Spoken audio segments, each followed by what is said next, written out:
Welcome, America, west of the Rockies to the Pacific Ocean, north to Canada, and south to our friends in Mexico. This is the John Brislin Show, and we are talking about the debate, the presidential debate, where I have said many, many times that Mitt Romney cannot win this election, but Barack Obama can lose it, and that is the reversal that we saw on Wednesday night.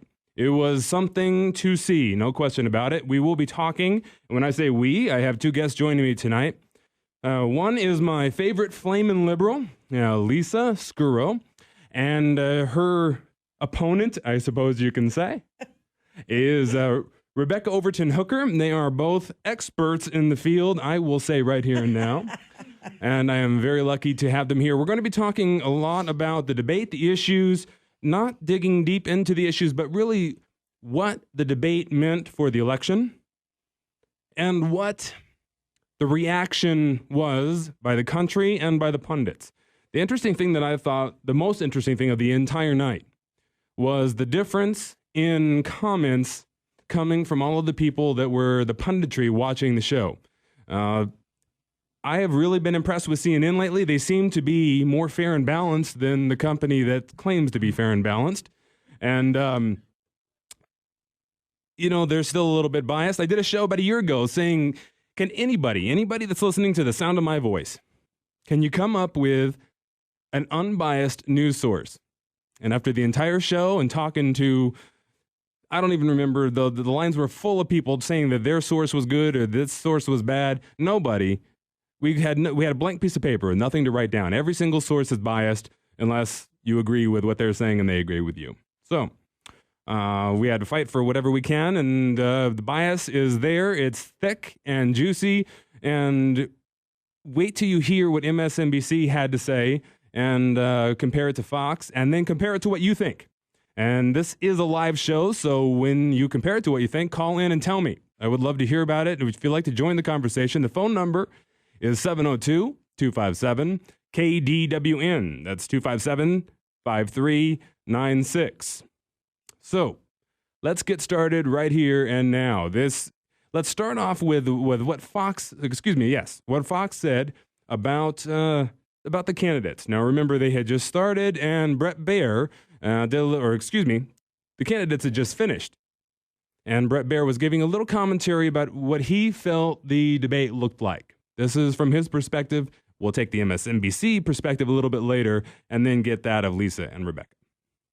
We were wondering what Governor Romney would be like coming in, whether he would go on the offensive, and that really was answered in the first few minutes. He was energetic and aggressive. He knew his brief.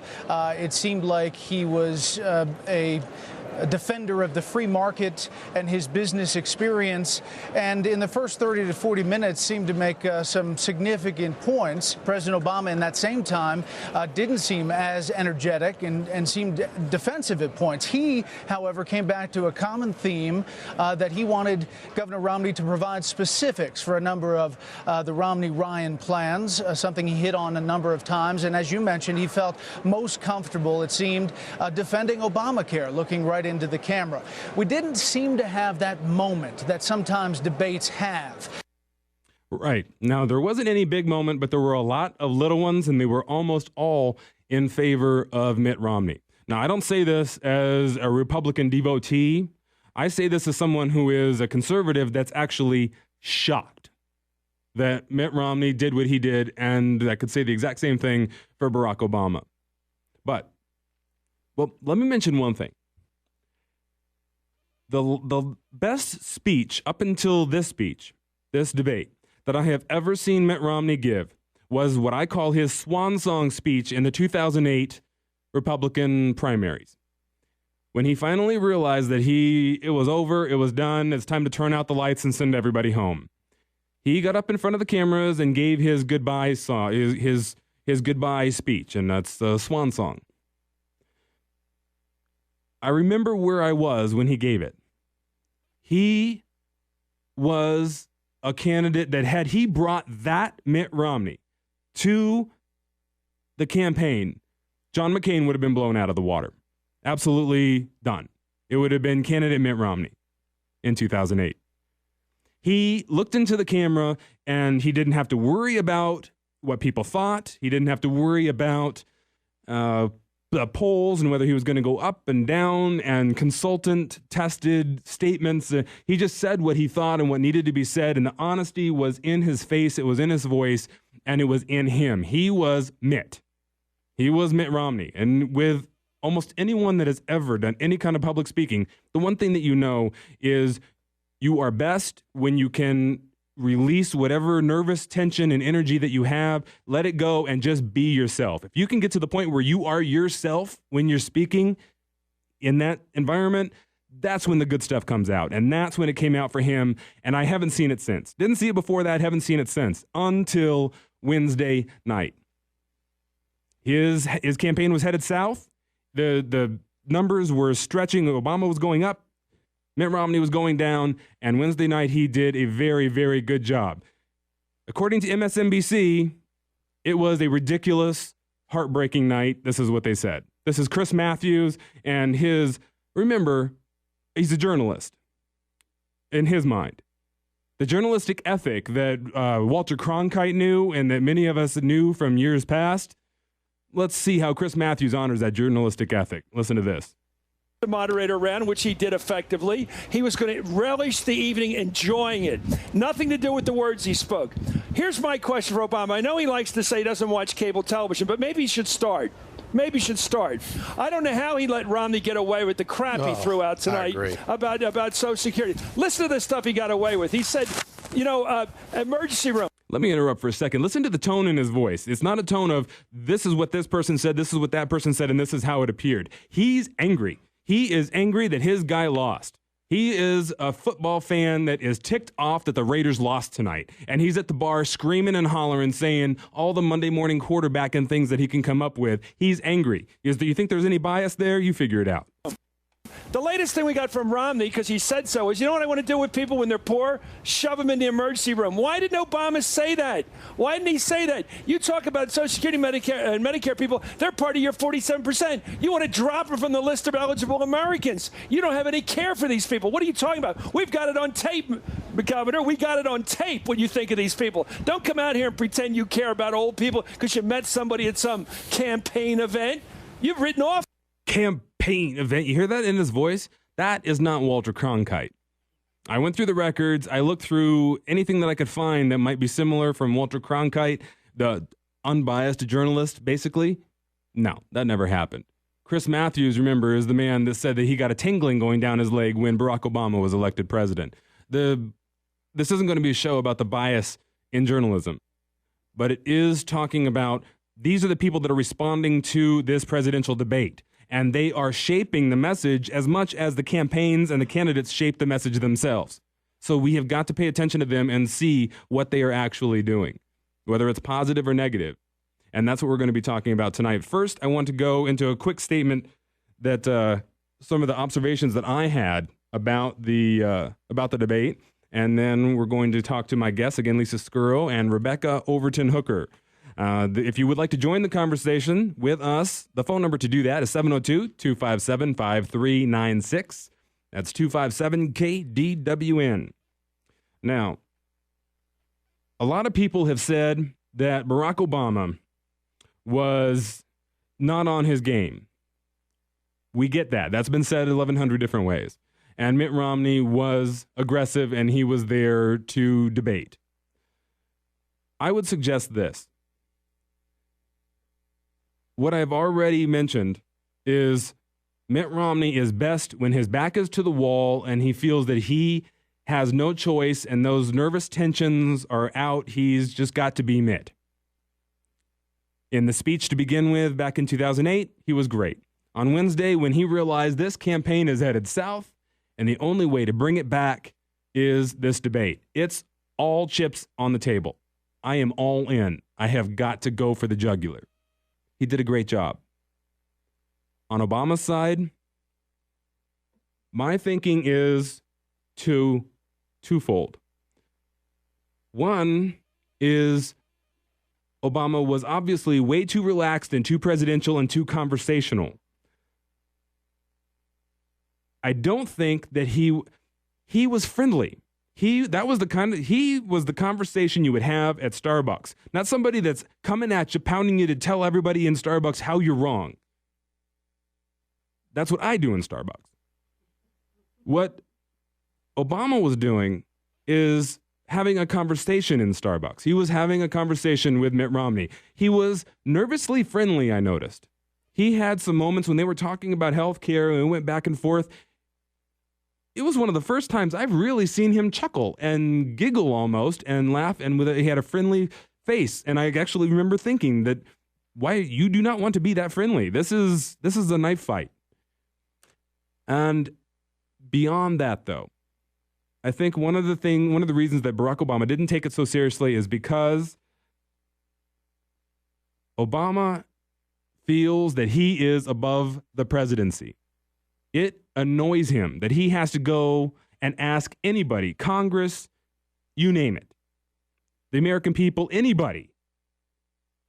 If he has to ask anybody for permission for what he's going to do any damn way, it annoys him. He doesn't like it. He's had a history of not meeting unnecessarily or sometimes even necessarily with members of Congress, members of the Senate, or even foreign leaders.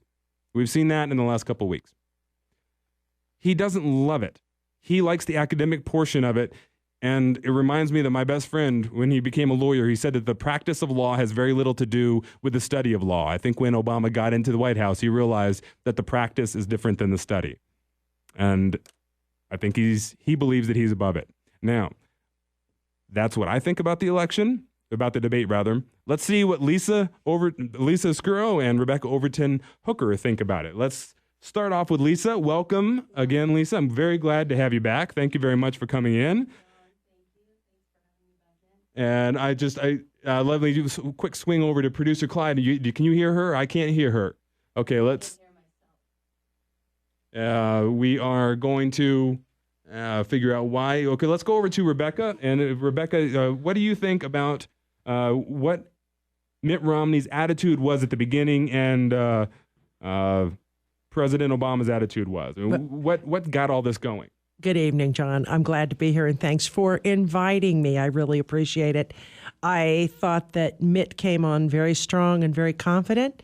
He was self-assured. He was prepared and studied for what he was going to do. And I think Obama got out there without his teleprompters and his guide dogs and was lost.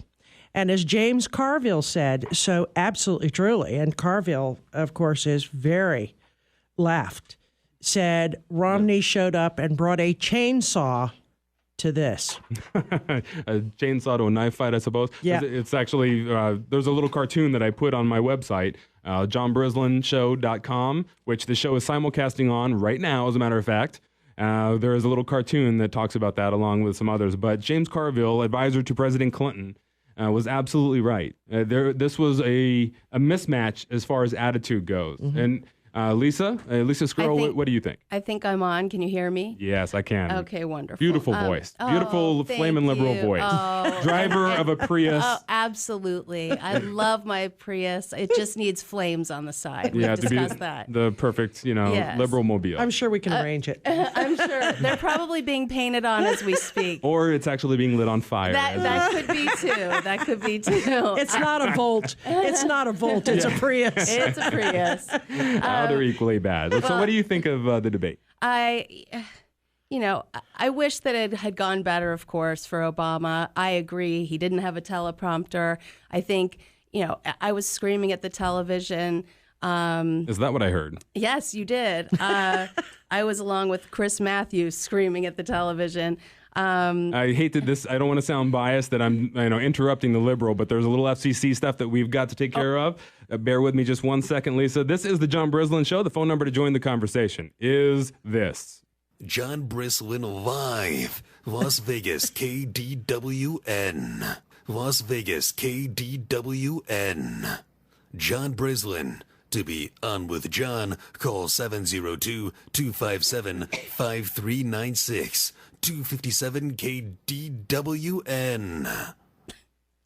And we are back with Lisa Skurow. And you were saying? I was saying I was screaming at the television. And, frankly, I have to agree with Al Gore. I know everybody here is going to laugh, but from the beginning, President Obama did not look right. A, he didn't have a teleprompter, but B, and so I will agree with that, but B, he was just as ashen as Mitt Romney was dark when he went to Univision for that interview. He didn't look right. His color wasn't right. And I really, truly believe that the altitude had something to do with it. Oh, come on. I know that you're going to think it's an excuse, and Rebecca is sitting here almost falling off of her chair. But truly, if you go from being in Las Vegas in the 100-degree heat, and the day of the debate, you go to Denver, to the altitude, it'll bring most people to their knees. Okay, let me get this straight. You're saying the President of the United States, the owner of the nuclear launch codes, if he happens to be in Boulder, Colorado, then we can't really be sure if he's going to launch or not because his head isn't going to be able to think clearly? Well, first of all, that analogy my point is he can't think. He's the president. He can think, and it doesn't matter about altitude. Of course he can think. But to debate, to have this presidential debate, Mitt Romney was there. He did his prep in Denver. He was on his game. That man can lie better than anybody else can lie. And it's amazing to me that he can get up in front of the American people and lie as well as he does. And of course, you were bringing up how Romney and Obama was being so friendly when it comes to healthcare. Of course he was. I mean, in general, he was being a friendly conversational. He had a friendly conversational tone in general. Right. Yeah. But of course, they worked together on Obamacare. Obama took much of what Obamacare is based on from Romney Care. So, of course they're going to be friendly. They have a friendly rapport with one another because they've worked together before. So, of course they're going to be friendly. And should the president not be friendly to his opponent? Well, the reason I bring it up is that in office, sure, that's great. In a debate forum, he lost. And I agree. He lost hands down. Romney could get up there and lie and lie and lie, and he was convincing. Unfortunately, the next day, when all the facts were checked, they were all just a bunch of lies. He just did it with a smile on his face and well-adjusted. Rebecca Overton-Hooker, was he a liar, Mitt Romney? Absolutely not. The one thing that makes Mitt unique is that by his very nature, he is a truthful man. If he says he needs somebody to advise him to do it, that's what he'll do. He was very truthful in his remarks. He was very confident in his remarks. I resented, of course, the way that the MSM takes the facts and twists them to suit their purpose, but that's what they do. Yes, they absolutely do. They do. Let me play a little clip to back that up. This is MSNBC's Reverend Al Sharpton's comments on... I agree that it's going to be 2 or 3 days before we get the verdict. So I would suggest to the court that he made a good testimony, but he will be indicted for perjury because he's lying. When you take what he said tonight and compare it to his proposals, to what he has said, to what he's represented, to the Ryan plan, it does not match what he said tonight. This is the unbiased journalist, Reverend Al Sharpton, who I'm pretty sure I have to check the facts. Producer Clyde checked that for me, that he is actually on the payroll of the DNC, probably the highest paid from the DNC out of all of them that are at MSNBC. But yes, absolutely. There are so many people agreeing with Lisa, saying that he's just straight up lying. Now, the thing that most people are talking about that he supposedly lied about is the $5 trillion tax cut. What do you think? Actually, you see, there was, trying to think what her name is here, just a second, and I'll tell you, because she admitted it on CNN, I believe it was, Stephanie Cutler, who said that she conceded that there is no $5 trillion tax cut. That's not, she said this isn't the way it is. The way that it was stated isn't true at all, as far as Romney saying it. Okay?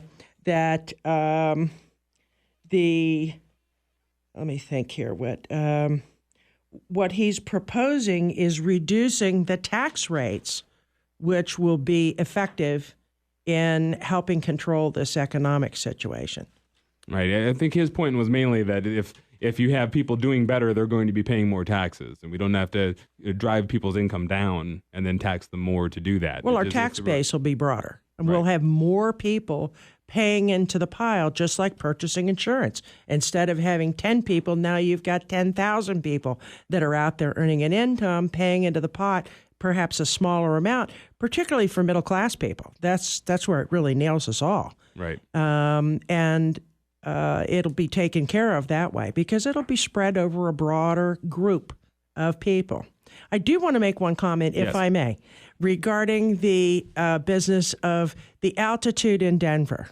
Yes, I lived in England, which is about 175 feet above sea level. When I returned to the United States, I flew into Denver to stay with my cousin at 5,280 feet. Exactly 1 mile. I picked up my luggage, trotted out of the airport, drove her car to her house so I could get used to driving on the correct side of the road, and I was boogieing. There was no problem. The only reason it would have affected that man is if he has severe heart condition and can't handle that change. I don't see that. What I saw was a man who was totally unprepared, and it was tragic. It was absolutely tragic to see him do to himself what he did. Well, I don't believe that he was unprepared. I do believe that the altitude has nearly taken me down. Going from here to Colorado, I almost wiped out in a grocery store. I was sick as a dog for 2 days. So I guess it just depends. And I don't have severe heart disease, or a severe heart condition. But you just said a minute ago that Mitt Romney came off as the most honest man. He came off that way because he had prepared. He prepared his lies. He was able to tell them. He tells them all the time. He flip-flops and flip-flops and flip-flops on what he believes. Barack Obama was prepared as well. He actually prepared in Lake Las Vegas, which is not too far down the street from my house. I'm sorry to say, because the motorcade stopped me from getting where I needed to go. And he prepared with, of all people, John Kerry. Right. So there were a lot of people helping him out. He wasn't going solo on this. So absolutely. to say that he wasn't prepared, I think that I would agree that he could have been a little bit more prepared, because otherwise he wouldn't have flopped. I would assume. But the altitude, I don't know if I'm buying it. But let's go to the phones, Producer Clyde, and let's see if line 1 is buying it. Dave, you are on with John. John, thank you very kindly for taking my call. Thank you for being patient. What's the word? I have 3 quick questions for Lisa, and I'll let her, hopefully she can answer these, and I'll be quick. Excellent, Dave. Lisa, how can you support this man when he has done 3 things that just absolutely upset me to wit's end? I'm a Vietnam veteran, and I've been around the world and seen these countries that are third world. Thank you for your service. Here's my state. Well, sure. Thank you for my. I'm sorry to interrupt you there. I did. I don't know why I did that. You're good, John. I have 3 questions, Lisa. How can you support this man when he's ignored our Constitution, which is the only reason we've lived for 6 years now, I think, or 34. I'm not adding my math up just right. Long time. He's written over 100 executive orders, which all presidents write executive orders, I understand that, but none to this extent. And all of his peers are either socialist or communist, card-carrying rascals, and that's basically it. And I don't know what else to say other than if you can answer those questions, I'd be a happy camper. All right, Dave, stay right where you're at. Lisa, let's start off with the first question, that he is ignoring the Constitution with executive orders and doing end run around Congress and the American people. I believe that George W. Bush, in his first term, did 108 executive orders. I don't know the exact number, but it's... And it's because you're a liberal. If you were conservative, I would just let you talk. But I understand. Here we go. John Brislin live. Las Vegas, KDWN. Las Vegas, KDWN. John Brislin. To be on with John, call 702-257-5396. 257 KDWN. Okay, producer Clyde and the FCC are happy. They say that I did it 10 minutes early last time, Lisa. I apologize, but please continue on with what you were saying to Dave, the caller, about the executive orders. Well, Dave, I would also like to thank you for your service. My dad was a Vietnam era vet, and we really appreciate your service. One, I don't believe that the president is violating the Constitution in any way. And two, I don't believe in these conspiracy theories that Barack Obama's friends are all communists, Marxists, whatever you want to call, whatever the big word is. Well, Bernie Sanders is the senator from Vermont who is a self-proclaimed socialist. So he's not alone. Well, and John Kerry is a closet socialist. So I mean, there are plenty of friends out there. Well, for he him. might. I don't know what's going on in John Kerry's closet. I've been to his house. I didn't check his closets. He's a good man. There are socialists in there, and they have meetings. In fact, I met him in Israel, John Kerry, and was it a socialist convention? It was. At the airport in Tel Aviv, there was a big socialist convention, and that's where we were. I think I heard about that. Yes. And Did you see? Did you it see caused the a big pictures? ruckus, and Yes, Netanyahu said yes. no more. Oh, You guys, go to France. Right, and don't talk to me. Whatever you do, don't talk to me. Oh no, he wanted to talk. It's he can never get the meeting because of course Kerry and Obama are busy on The View. Right, too which busy. is important. Yes. Oh, I know. You have to go on The View with those ladies, and I would love to go on that show because the only person I would have a problem with is Elizabeth. So I think I would be well welcomed. I don't think my mic would be unplugged. Well, I'm going to unplug your mic, right? You got 10 seconds to get back on Dave's question. Okay. Socialism and communism are pretty much his name of the game for Obama. Right, and I don't agree with that one bit. I think that, in fact, that's been one of the biggest questions about what change he was going to bring forth, that he's moved centrist so far that he's agreeing or having to agree with so many right-wing values that, it's hard for anything to get done. He moved centrist once he lost the Congress. Well, when he had power over the Senate and the Congress, there was no centrist view that he was expressing. The Congress is going to be lost again, so I'm looking forward to actually our country moving forward. So you agree that he was a centrist only by force. Dave, do you agree with this? I'm just listening, and Lisa is not really coming to this direct point to what I wanted to hear, but I'm remaining silent. Well, let's rephrase. Maybe I'm not rephrasing the question properly. Let's give her one more shot. Yeah, give her the question again. One single question. All right, I have a very difficult time understanding how you can support this man with all the stuff that he's done that is against our Constitution. He actually has no respect for the Constitution, in my opinion. And I don't really much care what you think about it, but that's my opinion. Well, but I'll tell you now that everything that he has done has been basically ignoring the Constitution. Well, in large part, I agree with you, and my guess is that. At least it doesn't, but I sure appreciate the call, Dave. We've got to go on to the next caller, but thank you very much. Hope we get a chance to do it again soon. Be safe, my friend. Say hi to Rebecca. Hi, Dave. God bless you, and thank you for your service, sir. All right. So, Lisa, is he a communist hiding behind the desk in the Oval Office? No, he's not. I'm so shocked to hear you say that. I know, Line 2, I know. Producer Clyde. Let's go to Joan. Joan, you are on with John. Yes, I don't have a question. I have an opinion that is away from Democrat, Republican, God bless you, and the whole gamut. There's something wrong. When I listened to only a part of that debate, only a part, I couldn't take any more. It seemed like there was something wrong with Obama. He's too thin, he's exhausted, and he hesitates. Now, give it some thought, just food for thought. There's something wrong. With his health, you mean? Yes, there's something wrong or something going on because that isn't right. Rebecca, let's get Rebecca Overton-Hooker in on this. Do you think that he's got some sort of health problem, having a bad day, overly tired? Hi, Joan. No, it's not a bad day. It's not a good day. It's a matter of someone responding to what they say is so wonderful. God bless you. Everything is coming your way. That wasn't a debate. What debate? Okay, let's let Rebecca answer that. Joan, hold on just a second. Rebecca, go ahead. Thank you very much, Joan. I'll try to answer it to the best of my ability. I agree with you. He looked very ashen. His eyes were dark. He seems to me to be very frail. I don't know that he is as robust as he pretends to be. I don't know what's going on with him. I truly do not. He seemed a lot better some time ago. However, the responsibilities of this office, when you're there actually doing what you're supposed to be doing, are very hard on you.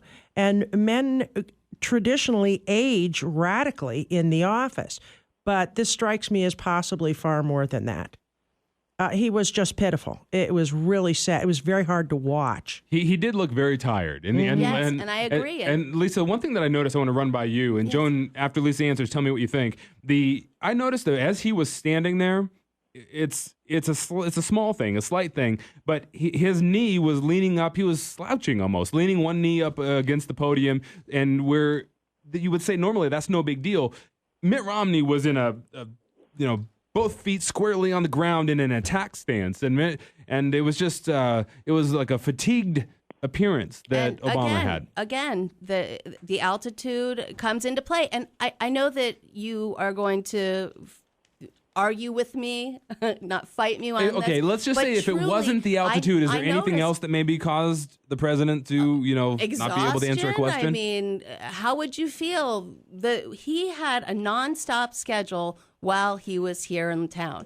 He went from Lake Las Vegas, he went to Hoover Dam, he went to he did a rally, he went to one of his campaign headquarters in your hometown of Henderson. He has a non-stop schedule. Now, on the flip side, so does Mitt Romney. Mitt Romney does. Absolutely. But he was in Denver. He didn't do a couple of campaign stops for 2 days. He prepared. He acclimated. He didn't go from one of the hottest, lowest places in our country to one of the highest places in our country. And altitude is a real sickness. Okay. I felt it. I noticed his legs were crossed. He had one leg behind the other at the podium.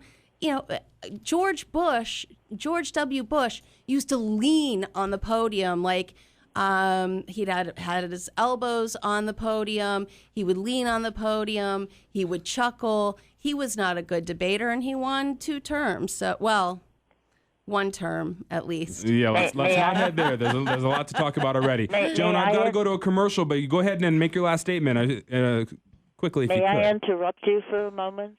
Yes, please. Yes. Debates mean very, very little. Very little. They are going to tell you what you want to hear. And that's it. They're going to stand there, and when it's over with, they have to deal with war. They have to deal with the economy. They have to deal with people coming into this country wanting to destroy it.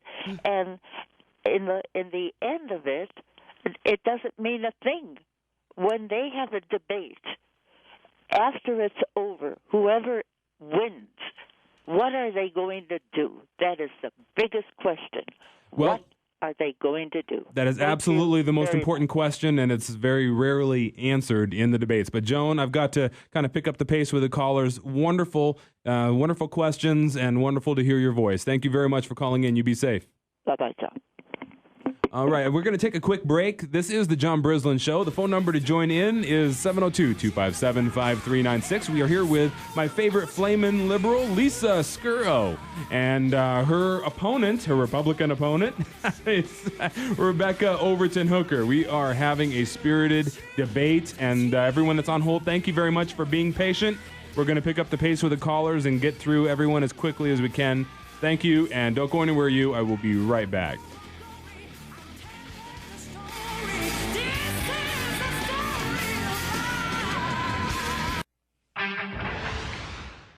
John Brislin, with a head that big, he's got to know something. To be on with John, call 702-257-5396. 257 KDWN. Unlimited talk, text, and 4G data. No contract and no credit check. Only $49 a month. Get it free or earn some bucks by sharing it with a few of your friends. Free 8GB micro SD card for the first 100 who join us. For more information, go to mycellplanpaysme.com or call 1-888-998-0838. That's 1-888-998-0838. Listen to John Brislin Live for the best in late-night political talk. Saturday nights from 11:30 to 1 a.m. America is advanced citizenship. You have got to want it bad. John Brislin Live on News Talk 720 KDWN. The holidays are right around the corner, and you can share the magic this holiday season with YourTrueSanta.com. YourTrueSanta.com offers everything from stationery, envelopes, and even letters from Santa for the kids. Your child will be amazed to receive one of these letters from Santa on our beautiful stationery. Each letter will include your child's name and a personalized message from the big guy himself. For details, visit YourTrueSanta.com today.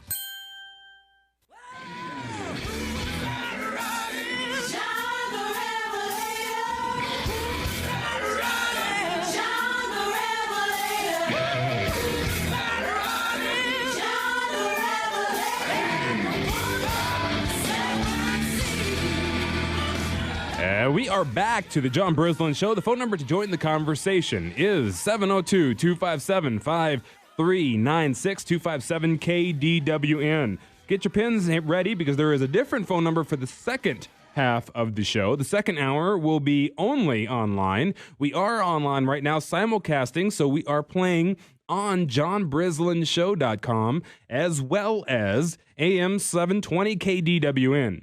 If you need any help spelling my last name, it's B as in boy, Rislin. Now, if your pens are ready, the phone number to call in on the second hour, not yet. The second hour is 646-929-2487. 646-929-2487. I will announce when we are switching over and closing off the radio portion and going solely online. That will be at 12:30. It's coming up kind of fast. And we will have a spirited discussion then and try to keep it under control. We got a little bit rowdy during the commercial break. And Lisa and Rebecca were, I don't know, they were down on the ground punching. It was kind of hard to break them apart, but we finally did. You really didn't need to go there, Rebecca. I needed that hair. So, producer Denise, welcome, and let's get back to the phone. Let's go to line 3, Francis. Francis, you are on with John. Oh, hello. Hello. Lisa lady can only see one direction. And I couldn't imagine how many times she said that Romney lied, and she should say, what was the fact? She had no facts. That if you keep saying lie, they lie, pretty soon you can get people thinking, hey, they really do lie. No, I'm an independent. Okay. And I've always voted independent. I think you should have an independent in there, too, because now when I looked at those two people, I'd say, which one of those two seems more like an Eagle Scout? Which one seems like an Eagle Scout? I don't know. It could be either one, I suppose. And an Eagle Scout has a lot of merits, and he works at it for a long period of time. He's steady and even. I'm not sure what your point is, though. We've got to. What's your question? This now. No, let's look at it this way. Just what I see coming out of Washington now, from Washington, D.C., is think of all the things that happened. Now, a very clever undercover agent in Washington couldn't get more things and stopped than Washington has gotten stopped. And who's responsible for it? The chief. So you're saying that the system is broken. We got to kind of get to your question. We're running out of time. Francis? I wanted to paint the picture more than the question. My statement is that you should have an independent in there because that Lisa lady, all she can think of is a Democrat. No, that's not true. Right or wrong? No, that's not true. Wrong. No, that's true. That's true. No, I agree. Let's let her answer. Hold on a second, Francis. No, Francis, I agree with you 100%. I think there should be an independent. I think that we should have multiple parties, libertarian, green. I think that these we have them, but they're not viable because people aren't. No, you need an independent between a positive right and a total positive left. And I just said that. To balance it.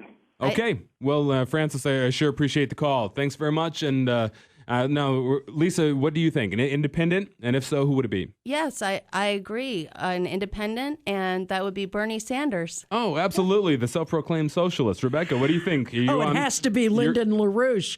He's even worse than Bernie Sanders. So Rebecca is squarely on the Bernie Sanders team for election to president. Producer I knew you'd Denise. come around. Not a chance. Producer Denise, let's go to line 4 in San Francisco. World Citizen, you are on with John. Well, thank you very much, John, for taking my call. And first of all, I'd like to say that I didn't have the pleasure or displeasure of watching it on TV. I listened to the entire thing on radio.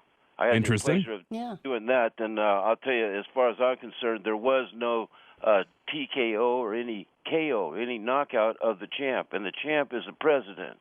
And you think he won? Pardon me? You think that that President Obama won that? Oh, hands down. Okay. I think that's I think that's very interesting. Defend that. Tell me how. Vietnam, especially the Vietnam vet Dave that called a little while ago. Yeah. Barack Obama and everybody else in politics, and even you, John. You guys are all able to do this because of the veterans. Now, you got to remember that. The veterans what's making all this stuff possible. But yet, at the same time, I did hear Romney say the word poor people. I think Obama said it, too. I don't know how many. They broke a record on the word poor people. Not our unfortunate poor people in this country of ours, but your version of the poor people will be taken care of this way. Poor people this, poor people that. I never heard such disgrace in all my life, but... So you're saying that there is too much attention being paid to the military and the poor in the country? No, I'm telling you that everything is able to be done. Even this Constitution that we've got, we have to live with. This thing is all being upheld by the military. And we're spreading democracy all over the world while you guys are talking about Chris Matthews. Chris Matthews is crazy. First of all. Okay, we agree on that out of one. his mind. I don't, but... Well, come on, John. Don't take it out on the Raiders, please. Now you're laughing, and this is Las Vegas, and, With that, Socrates, I've got to go on to the next all right, call. Man, take care. Love hearing from you. You take care. And producer Denise, let's go to line 5. Is it Carol? Carol, you are on with John. Carol, are you there? I can barely hear Denise. I'm here. There you go, Carol. Welcome. Hi there. Okay, I got a couple of comments. One, maybe Bush did do 108, I think it was, executive orders. Okay. But Barack Obama has done over 900 executive orders, and all of them take away our rights. Okay, our constitutional rights in one way or another. Right. Like taking hold of private property. He has the power to do that now. Okay, now why would he need to take private property? Yeah, that's a whole ruling that the Supreme Court upheld that I think they absolutely just botched it. Okay, he is going around Congress because Congress won't fight with him or won't agree with him. That's all they've been doing. The people have stopped them, okay? The people run the country, not Barack Obama, not the Congress, not the Senate, the people. So, and they did not, the first 2 years he was in, they did not listen to the people in this country. That's absolutely true. Carol, let's get Rebecca in on this. And Rebecca, what do you think about this? I know Rebecca, she's waiting. Yes, I am waiting, Carol. Good evening. Leaning forward like Mitt Romney did in the debate. Lean forward. What would you like me to say? What would you like to hear? Well, Rebecca, one of the other things too that Lisa is bringing up here that poor Barack Obama is ill. He's sick. Poor thing. I mean, we got to feel sorry for him now, right? Yeah. I don't feel sorry for him. He's just the poor thing. I mean, he had to go from Las Vegas, where he got to go tour and work and talk and visit and Carol, weren't you a little money and stop it and bring pizza to his volunteers, to go to Denver. I went to Denver during the middle of the summer. I'm 66 years old. Okay, I had no problem walking around town all day long when we got there, and then having a meeting later. I had no problem. And poor Barack Obama, he's ill. He was faking it, people.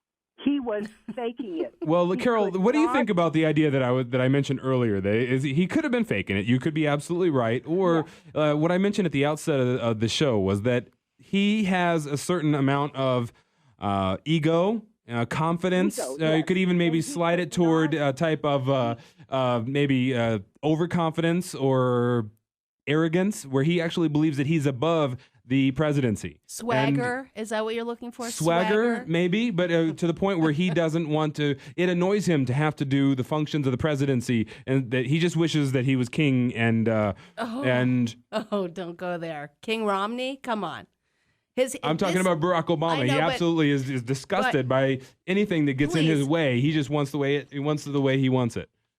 He could not get away with his lies because Romney caught him on every one of them and directed it right back at him. So he could not get away with it. So what can you do? I know pathological liars. Okay. Well, I have dealt with them. And that's the way they are. They cannot face the truth, so they can't defend against the truth. They have to come back out with a lie. Well, that could be totally true. We'll have to leave it there, Carol. I sure appreciate the call. A lot of good points. It could be that Barack Obama is a straight-up liar. I don't know. And Lisa is saying the absolute same thing about Mitt Romney. But we'll have to go to commercial real fast. And I will be back. This is the John Brislin Show. I am here with Lisa Skurow, my favorite flamin' liberal, and her Republican opponent in this debate here on the John Brislin Show, Rebecca Overton-Hooker. Don't go anywhere. I will be right back.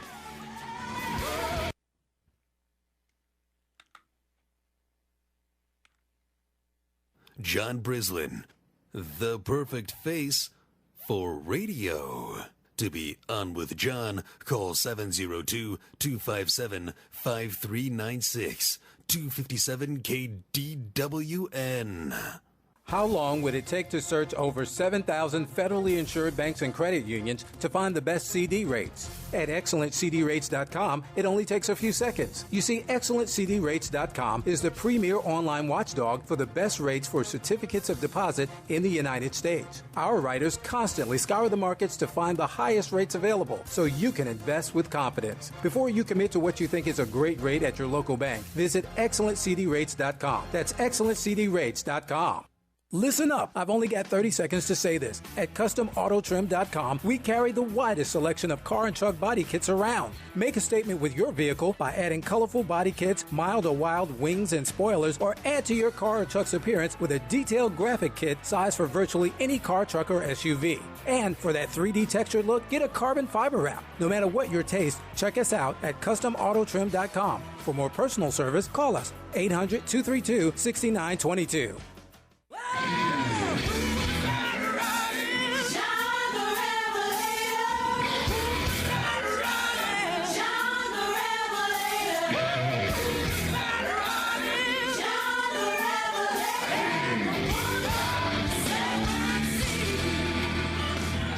This is the John Brislin Show. The phone number to join the conversation is 702-257-5396. In about 7 minutes, we are going to close down the radio portion of the show and go strictly on to johnbrislinshow.com. We are going online for the second hour. We have been online since 11:30. We simulcast on johnbrislinshow.com and KDON for the first hour of the show, and then go strictly onto the computer online in the second hour. I will give you that phone number to join in. It's a different phone number than KDON, but if you do call up, then we'll still give it to you if you call in and get confused. Now, if you don't have a computer, then you should get one. But if you don't have a computer, then you can call in to the number that I give you to do the online listening, and you do not have to participate in the conversation. You don't have to say anything. You can just sit on hold, so to speak, and listen to the entire show right there on your phone. Okay? So we'll go over that a little bit at the close of the show, but let's try to push through these calls. We've got Mike and Matt waiting on hold. Thank you very much for being patient. Producer Denise, let's go to line one. Mike, you are on with John. Hi, John. How you doing? Fantastic. I just have one opinion. You know, this man has never been asked a question in the last 4 years. Never. Nobody asked him a question. That night he was confronted and didn't know what to do. And then you talk about lies. What's happening in Libya? He got a phone call 3 o'clock in the morning. Nobody answered. Come on now. That's all. You know, one question that Mike, I wish it would have stayed on, but the comment, I guess it just turned into, is why in the HE double hockey sticks are we not calling Ambassador Stevens' death an assassination? Is there some legal thing that I don't understand? He's an ambassador in a foreign country who was killed by the people of that country. That's an assassination in my book, but maybe not to the Obama administration. But I already covered that last week. Rebecca, just for your edification, John, there have only been 2 ambassadors from the United States murdered while at their posts. One was during the Carter administration. One was this one during the Obama administration. The fact that they murdered our ambassador on turf that is considered to be United States sovereign territory is an act of war. Now, why this country has not responded to it, I am stunned. It leaves me absolutely stunned. These guards were there with rubber bullets. They did not have proper armaments. Someone had given away. The guards were Libyans, not Marines, as they typically are. Well, we had some Navy SEALs over there, but they still didn't have the thing. Not in the embassy. No, not in the embassy. They were at the safe house, and the location of the safe house was divulged. Somebody gave away where that safe house was, and that's where they go to be protected. But I am absolutely stunned and appalled that this government did not respond instantaneously. My understanding is they woke Obama up, told him, he rolled over and went back to sleep, got up and got dressed later and flew out here to Vegas to raise money. Now, I was really peeved. He should have called off that fundraising thing and stayed right there with the State Department and figured out how to deal with it, how to respond to it. So, Lisa, and was he on President Bush vacation? should have kept reading the book to the young children at the elementary school in Florida when the Twin Towers went down. Hey, you can't. The 3 o'clock morning telephone call, that's absurd that Obama did not react. It's not sovereign U.S. territory in Benghazi. It's his job. Yes, and they responded. And this was an attack by al-Qaeda. It was a terrorist attack within Libya. It was not the Libyans that were attacking our embassy. No, and it's not it the never is embassy. anymore, is it? It's not. Go ahead. That's not our embassy. It is an outpost in Benghazi. The embassy is in Tripoli. So, well, I have some disagreement there, but I want to get to this one last caller. Matt, producer Denise, line 2. Matt, you are on with John. Hello. Hey, Matt, what's the word? I just thought it was kind of interesting. A couple weeks ago, there was Representative Peter DeFazio standing there on the floor of the House talking about the European the TPP, Trans Partnership trade agreement that they're putting together, and the White House is doing that. And his comments were that Congress was not even allowed to know what's taking place in the negotiations that were taking place right here on American soil. So here we have Congress, the White House, negotiating trade agreements with other countries, and our own Congress is not even allowed to know what's going on. So, the White House has amassed all of the important powers of the other two branches as that corporation has. I've got 10 seconds, Matt. Sorry. As that corporation has contracted away all of those powers. I just think it's interesting that you guys play off this Republicans-Democrats thing as if it's real. Well, you're killing me. I wish we had more time to talk about this. Matt, listen offline. The phone number to continue the conversation on the computer online is 646-929-2487. Matt, if you want to call into that number, I'll be happy to continue the conversation there. But I have to leave it there. This is the John Brislin Show. The phone number to call in is 646-929-2487. Good night, America, wherever you are. Hopefully you're not going to bed and instead just going over to johnbrislinshow.com. We're going to switch over. It's going to take just a couple minutes to do a commercial break.